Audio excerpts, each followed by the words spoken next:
Welcome to this deep dive. And today we're going to be exploring, I think, a really intriguing concept. Oh. The idea that trauma, Hmm. as we traditionally understand it, Yeah. might not actually exist. Okay. We're going to be looking at excerpts from a philosophical dialogue that presents Right. a perspective from Adlerian psychology, Interesting. which Yeah. some might find controversial. Okay. And it really challenges this common belief that we're essentially shaped by our past experiences, Yeah. especially the difficult ones. Mm-hmm. So, It's a fascinating approach. yeah. Because instead of dwelling on the causes of our problems in the past, Right. Adlerian psychology really focuses on our present goals and how they shape our behavior. Okay. You could think of it this way. Yep. Imagine you go to the doctor with a terrible cold. Right. And the doctor simply tells you that you got sick because you were out in the rain. Yeah. It doesn't really help you get better, does it? No, it doesn't. What you need is treatment, a way to move forward. Right. Okay. I see where you're going with this. Yeah. But how does that apply to something as complex as trauma? Well, Adlerian psychology acknowledges that people go through difficult experiences, but it emphasizes our power to choose the meaning we give them. Okay. Instead of viewing ourselves as victims of circumstance, Right. it suggests that we have more agency than we might realize. Mm-hmm. Now, it's not about denying the pain of the past, Yeah. but recognizing that we're not simply defined by it. That's a pretty radical idea. Yeah, it is. The source material that we're looking at actually features a debate between a young person Okay. and a philosopher about this very concept. Interesting. And at one point, the philosopher outright denies the existence of trauma. Wow.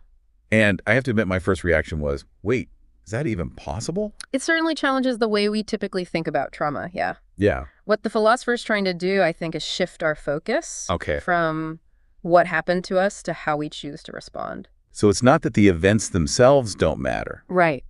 but rather that we have the power to decide how they affect us. Exactly. Okay. There's a powerful quote from Alfred Adler himself that sums this up. Okay. He says, "No experience is in itself a cause of our success or failure. We are not determined by our experiences, but the meaning we give them is self-determining." Wow. That really makes you think. Yeah. It suggests that even if something terrible happened in the past, Mm-hmm. it's ultimately up to us to decide how that experience shapes our present and future. Right. And to kind of illustrate this, Okay. the young person in the dialogue brings up the example of a friend who has shut himself in his room. Oh, okay. And they argue that this behavior stems from some past trauma, and he's tracked by it. I think a lot of us would initially agree with that assessment. Yeah, You know, sure. it's easy to see how someone might withdraw from the world because of a difficult experience. That's where the Adlerian perspective offers a different interpretation. It asks, what is this person gaining by staying in his room? You're saying there might be an underlying goal, Yeah. even if it seems self-destructive. It could be a way of getting attention from loved ones, Okay. avoiding judgment from the outside world, or even maintaining a sense of control in a situation where he feels powerless. But wouldn't that mean he's consciously choosing to be unhappy?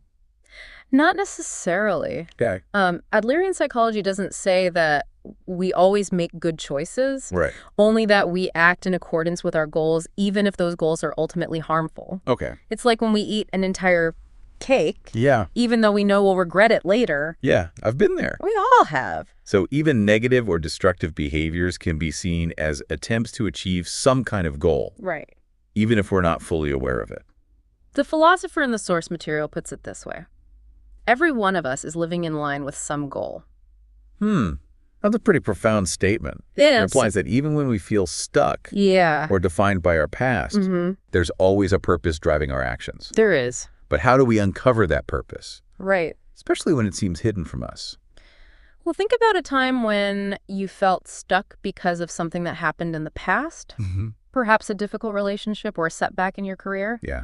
What meaning did you give to that experience? Yeah. And did that meaning ultimately serve you well?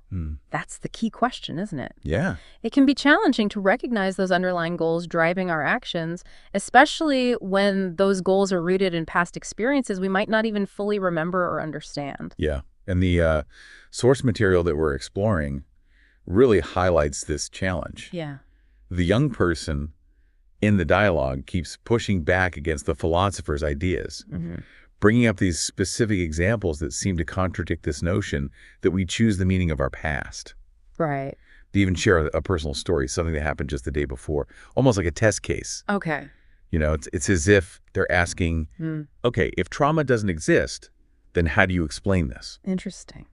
And by doing so, they invite us, the listeners, to apply this philosophical framework to our own lives. It is interesting how, even though this source material is a philosophical dialogue, Right. it's structured in a way that feels very relatable. Yeah. It's not just these abstract theorizing. Right. It's this back and forth exploration of these ideas full of real life examples and challenges. Yeah, and that's what I think is so compelling about it, is that we're only given excerpts, glimpses into this intense conversation. Right. You know, we're left to piece together the puzzle, to connect the dots and grapple with these ideas alongside the participants. It's like we're right there with them in the middle of this philosophical debate, trying to figure out what it all means for ourselves. Yeah. And that's what I love about these deep dives. It's not about passively absorbing information. Right. It's about actively engaging with these concepts, questioning them, testing them against our own experiences. Absolutely. And as we delve deeper into this concept of choosing the meaning of our past, Okay. we might start to see our own experiences in a new light.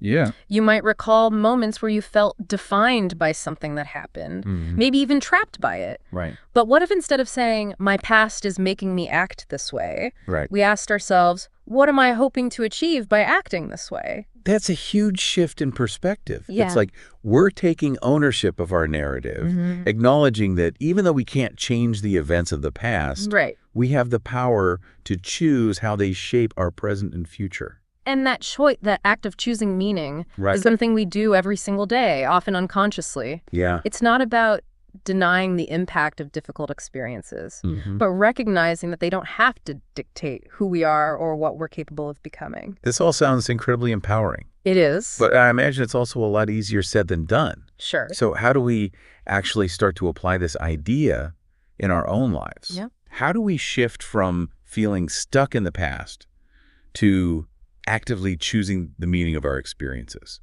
Well, it starts with awareness. Okay. The next time you find yourself feeling held back by something that happened, Okay. try to identify the underlying goal driving your actions. What are you hoping to achieve, even if it seems counterproductive or self-defeating?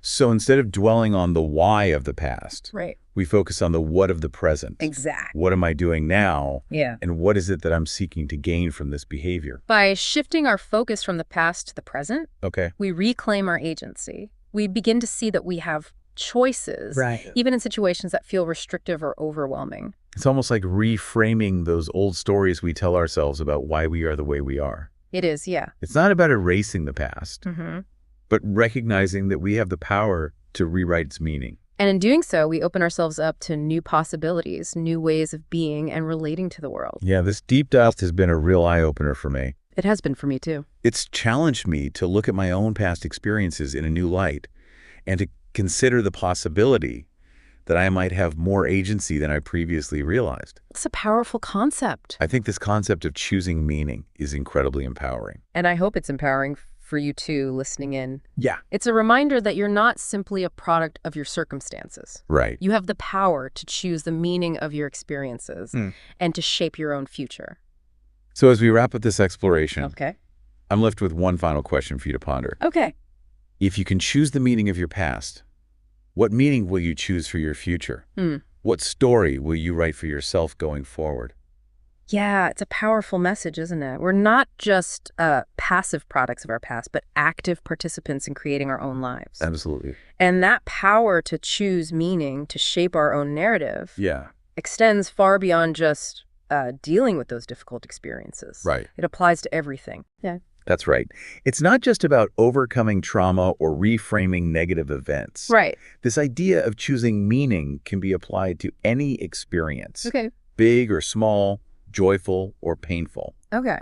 It's about recognizing the power we have to decide how those experiences shape our perceptions, our beliefs, and ultimately our actions. So even something positive like a great achievement or a loving relationship can be interpreted in different ways Yeah. depending on the meaning we choose to give it. Absolutely.